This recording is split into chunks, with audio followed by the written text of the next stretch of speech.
नमस्कार दोस्तों, मैं रिशु आप सभी का स्वागत करती हूँ अपने YouTube चैनल पे और उम्मीद करती हूँ आप सब ठीक होंगे और पढ़ाई कर रहे होंगे। तो आज हम पढ़ेंगे औचित्य संप्रदाय। तो आज संप्रदायों का अंत है। तो अभी तक जितने भी संप्रदाय मैंने पढ़ाए हैं मेरी प्लेलिस्ट में है, अगर आप लोगों ने नहीं देखा है तो आप जाके वहाँ पर देख सकते हैं। तो चलिए आज का टॉपिक शुरू करते हैं, औचित्य संप्रदाय। तो औचित्य संप्रदाय क्या है, चलिए देखते हैं। औचित्य संप्रदाय क्षेमेंद्र समय 11वीं शताब्दी एक काशी के निवासी थे। तो हम क्षेमेंद्र के बारे में क्यों पढ़ रहे हैं, क्योंकि औचित्य संप्रदाय जो जिसके प्रवर्तक हैं वो क्षेमेंद्र है। ठीक है, तो ये आप लोग ध्यान में रखेंगे।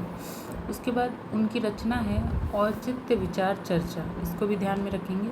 उनके रचना के नाम परीक्षा में पूछ लिए जाते हैं कि उनकी रचना का नाम है औचित्य विचार चर्चा। और सबसे इम्पोर्टेंट उनका समय भी पूछ लिया जाता है एक परीक्षा में कभी कभी कि उनका समय क्या है, तो 11वीं शताब्दी। ठीक है। क्षेमेंद्र आचार्य अभिनव गुप्त के शिष्य थे। तो ये भी आता है परीक्षा में कि उनके गुरु का नाम बताइए, तो ये अभिनव गुप्त के शिष्य थे। क्षेमेंद्र ने औचित्य विचार चर्चा में औचित्य को काव्य की आत्मा मानकर काव्य शास्त्र के विभिन्न सिद्धांतों के बीच एक समन्वयकारी औचित्य सिद्धांत की स्थापना किया है। तो जैसे जितने भी विद्वान हैं वो अलग अलग संप्रदायों को काव्य की आत्मा मानते हैं, उसी प्रकार क्षेमेंद्र भी औचित्य को काव्य की आत्मा मानते हैं। ठीक है। तो ये औचित्य को किस तरह से काव्य की आत्मा सिद्ध करते हैं ये हम देखेंगे। इन्हें समन्वयकारी आचार्य भी कहा जाता है। आचार्य क्षेमेंद्र के अनुसार औचित्य का अर्थ है काव्य में सभी अंकों का उचित प्रयोग करना, अर्थात रस, ध्वनि, अलंकार और रीति की उचित प्रस्तुति। औचित्य के अभाव में ये सभी तत्व व्यर्थ हैं। मतलब इनका कहना है कि सभी काव्य में जितने भी अंग हैं उन सबका उचित तरीके से प्रयोग हो, मतलब जहाँ जिसकी जितनी ज़रूरत हो उतना ही प्रयोग हो। ना ही बहुत ज़्यादा रस की अधिकता होनी चाहिए, ना ध्वनि की अधिकता होनी चाहिए, ना इन सब की कमी होनी चाहिए, ना अलंकार की अधिकता, ना अलंकार की कमी, ना रीति की अधिकता, ना रीति की कमी। मतलब कुछ भी ज़्यादा या कम मात्रा में नहीं होना चाहिए, सब बराबर मात्रा में होना चाहिए, जितना ज़रूरी है उतने ही में ही होना चाहिए। तो इनका मानना है कि जो औचित्य है वो मतलब औचित्य का अर्थ ही यही है कि मतलब एक सीमित मतलब जितना चाहिए उतनी मात्रा में चीज़ों का प्रयोग करना। तो औचित्य के अभाव में अगर जहाँ पे प्रयोग नहीं होना चाहिए वैसी जगह पे प्रयोग हो रहा है तो उसके अभाव में सभी तत्व क्या हैं, व्यर्थ हैं। ठीक है। भरत मुनि ने नाट्य शास्त्र में औचित्य का आधार लोक की रुचि, प्रवृत्ति और रूप को मानते हुए लिखा है कि जो लोक सिद्ध है वह सब अर्थों में सिद्ध है और नाट्य का जन्म लोक स्वभाव से हुआ है, अतः नाट्य प्रयोग में लोक ही प्रमाण है। तो ये कथन भरत मुनि का है। उन्होंने औचित्य के बारे में कहा है कि जो लोक सिद्ध है वह सब अर्थों में सिद्ध है और नाट्य का जन्म लोक स्वभाव से हुआ है, अतः नाट्य प्रयोग में लोक ही प्रमाण है। मतलब जो नाटक का जन्म है वो लोगों के स्वभाव से मतलब हुआ है और नाट्य प्रयोग में लोक ही प्रमाण है, मतलब लोग ही प्रमाण है। ठीक है। उन्होंने यह भी प्रतिपादित किया कि जैसा पात्र हो उसी अनुरूप उसकी भाषा, वेश, चरित्र आदि होना चाहिए। मतलब भरत मुनि कहते हैं कि जैसा पात्र हो उसी के अनुसार उसकी भाषा, वेश, चरित्र आदि भी होना चाहिए। फिर आगे वो कहते हैं उदाहरण के रूप में, वयो अनुरूप प्रथम वस्तु वेशः, वेशानुरूपस्य गति प्रचारः, गति प्रचारानुगतम च पाठ्यम, पाठ्यानुरूपो च अभिनयश्च कार्यः। अर्थात वय मतलब अवस्था के अनुरूप वेश होना चाहिए। मतलब कि जो भी आपकी मतलब एज है उसके अनुरूप आपका वेशभूषा होना चाहिए। अब ऐसा नहीं कि आप बड़े हो गए और बच्चों जैसे कपड़े पहन रहे हैं। ठीक है। उसके बाद वेश के अनुरूप गति होनी चाहिए। मतलब आप जैसे वेश मतलब जिस भी अवस्था में है उस अनुरूप आपकी गति भी होनी चाहिए। ठीक है। गति के अनुरूप पाठ्य तथा पाठ्य के अनुरूप अभिनय होना चाहिए। ठीक है। वो एक तरह से नाटक के रूप में कह रहे हैं इसीलिए वो बोल रहे हैं कि गति के अनुरूप पाठ्य तथा पाठ्य के अनुरूप अभिनय होना चाहिए। ये इस जो ये उक्ति दी हुई है उसका अर्थ है। ठीक है। इसी प्रकार भरत मुनि ने स्वाभाविक रूप में औचित्य का प्रतिपादन किया, किंतु उन्होंने औचित्य शब्द का प्रयोग नहीं किया। मतलब उन्होंने औचित्य का प्रतिपादन तो किया है, पहले सबसे पहले भरत मुनि ने किया है, लेकिन उन्होंने जो औचित्य शब्द है उसका प्रयोग नहीं किया। इसीलिए औचित्य के जो प्रवर्तक हैं वो क्षेमेंद्र को मान लिया गया। ठीक है। आचार्य क्षेमेंद्र के औचित्य को रस का मूल आधार मानते हुए कहा है, अलंकारास्तु अलंकारा गुणा एव गुणा सदा औचित्य रस सिद्धस्य स्थिरम काव्यस्य जीवितम। अर्थात अलंकार तो सदैव अलंकार रहते हैं, गुण भी सदैव गुण ही रहते हैं, किंतु रस सिद्धि काव्य को जीवित प्राण तत्व मानते हैं।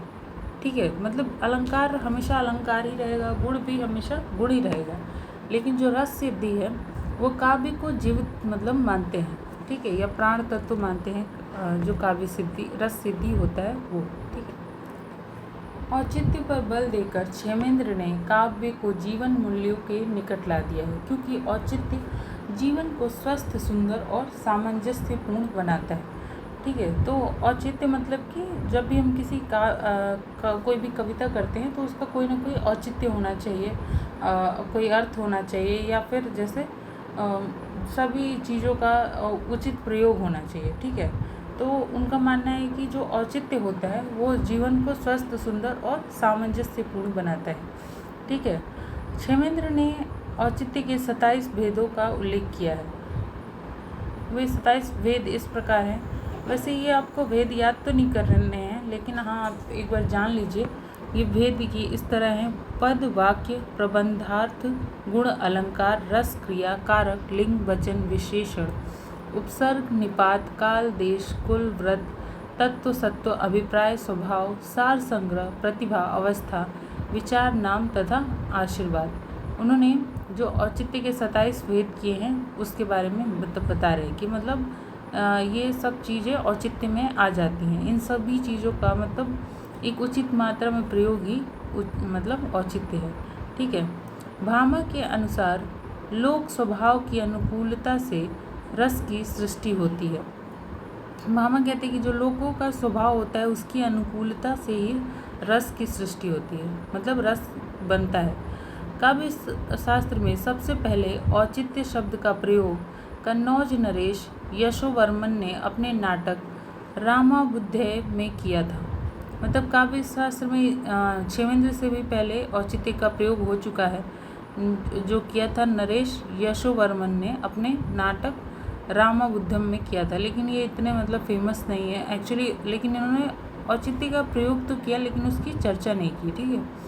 आनंदवर्धन के अनुसार जहाँ कहीं भी रस का अभिनिवेश है वहाँ औचित्य का पालन करना अनिवार्य है। तो आनंदवर्धन ये मानते हैं कि रस का अगर अभिनिवेश होता है तो वहाँ औचित्य का पालन करना अनिवार्य है। ठीक है। आनंदवर्धन ने औचित्य के 6 प्रकारों का उल्लेख किया है। तो उन्होंने 6 प्रकार कौन कौन से माने हैं? रसौचित्य, अलंकारोचित्य, गुणौचित्य, संघटनौचित्य, प्रबंधौचित्य, ऋत्योचित्य। ठीक है। आनंदवर्धन ने औचित्य की तुलना में ध्वनि को ही अधिक महत्व दिया है। हाँ, तो मतलब मेन बात है ये है कि जिसने जिस संप्रदाय को काव्य की आत्मा माना है या जिस संप्रदाय के वो लोग प्रवर्तक हैं तो वो उसको ही महत्व देंगे। तो ये ध्वनि के प्रवर्तक हैं आनंदवर्धन, तो वो ध्वनि को ही महत्व देंगे। ठीक है। वक्रोक्ति संप्रदाय के संस्थापक कुंतक ने भी औचित्य सिद्धांत के महत्व को स्वीकार किया है। तो जो कुंतक हैं वो भी औचित्य के महत्व को स्वीकार करते हैं। आचार्य कुंतक ने वक्रोक्ति काव्य जीवितम में 2 प्रकार के औचित्य की व्याख्या की है। तो पहले तो इनकी बुक का नाम याद रखेंगे, वक्रोक्ति काव्य जीवितम, जो कुंतक की बुक है।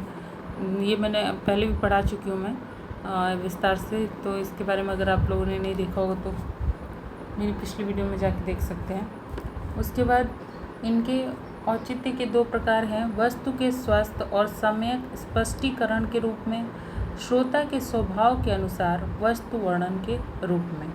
ठीक है। मतलब औचित्य के 2 भेद हैं, वस्तु के स्वस्थ और सम्यक स्पष्टीकरण के रूप में और श्रोता के स्वभाव अनुसार स्पष्ट वर्णन के रूप में। उसके बाद आचार्य मम्मट क्या कहते हैं औचित्य के बारे में?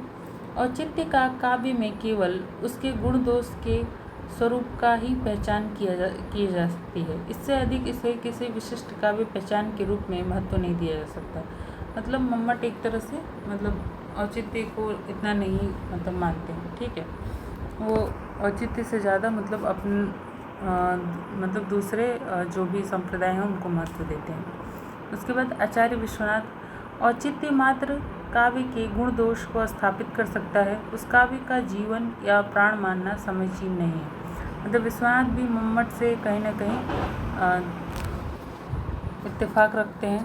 तो मतलब वो भी यही कहते हैं कि जैसे जो औचित्य है वो काव्य के बस गुण दोष को स्थापित कर सकता है, बाकी काव्य का जीवन नहीं हो सकता, ठीक है। जैसे क्षेमेंद्र ने माना है कि मतलब औचित्य काव्य की आत्मा है, उस तरह से विश्वनाथ और मम्मट नहीं मानते, ठीक है। उसके बाद पंडित राज जगन्नाथ कहते हैं कि उनकी मान्यता है कि औचित्य को रस भंग का कारण माना जा सकता है। मतलब इनका मानना है कि अगर जैसे औचित्य को रस भंग का ही कारण माना जा सकता है कि मतलब औचित्य के कारण रस भंग हो जाता है, ठीक है। उसके बाद हिंदी साहित्य में रीतिकाल के आचार्यों में केशवदास चिंतामणि, कुलपति मिश्र, भिखारी दास आदि आचार्यों ने औचित्य सिद्धांत की चर्चा अभिधार्थ निर्णय के कसौटी के रूप में किया है। आचार्य रामचंद्र शुक्ल और डॉक्टर नागेंद्र ने एक तरफ औचित्य सिद्धांत का उल्लेख रस, ध्वनि एवं वक्रोक्ति के रूप में किया है, तो दूसरी तरफ सामाजिक एवं आधुनिक संदर्भों में औचित्य की समीक्षा की है। तो इन्होंने खास औचित्य पे मतलब बात ही नहीं की है, मतलब एक तरह से सिर्फ औचित्य को लेकर कुछ खास कहा नहीं है। तो यहाँ ये वीडियो समाप्त होती है। अगर आपको इसमें कुछ भी डाउट होता है तो कमेंट करके पूछिए, और अगर आपको मेरी वीडियो अच्छी लगती है तो लाइक, सब्सक्राइब और शेयर कीजिए। धन्यवाद।